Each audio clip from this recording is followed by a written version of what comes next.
ఆ betting app గురించి జరుగుతుంది, మీకు ఆ స్కామ్ గురించి తెలుసు. ఇంతకుముందు ఈడీ పిలిపించారు, వాళ్ళు నేను కలిశాను. ఇందులో నా భాగస్వామ్యం లేదండి. 2016లో అప్పుడు ఇంకా బెట్టింగ్ స్టార్ట్ అవ్వలేదు. ఒక యాప్ గురించి యాడ్ చేశాను. ఆ తర్వాత అది బెట్టింగ్ అయితే దాని నుంచి నేను తప్పుకున్నాను. I did not take payment అంటే ఓకే అన్నారు. సిఐడికి కూడా ఒక సార్వజనికులు ఒకరు కంప్లైంట్ చేశారు, మన పేర్లన్నీ చెప్పి. సో దాని గురించి పిలిచారు అండ్ వెళ్ళి మాట్లాడాను. 2017లో ఇక్కడ బ్యాన్ అయ్యింది.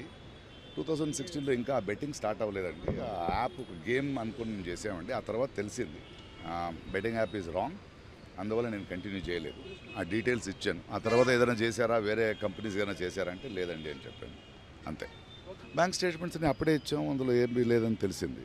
బట్ ఒకటి మా మాధ్యమం మూలంగా చెప్తున్నది, ఏదో అది కొందరు పెద్దవాళ్ళు చేశారు, వాళ్ళు చేశారు రూల్స్ అని కాదు. Betting app is wrong. Okay, అది చాలా యంగ్స్టర్స్ జీవితాలు పాడైపోతున్నాయి.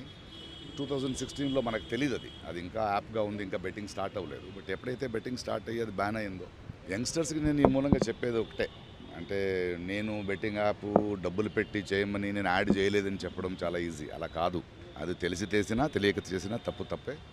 యంగ్స్టర్స్ ప్రజలు అర్థం చేసుకోవాలి.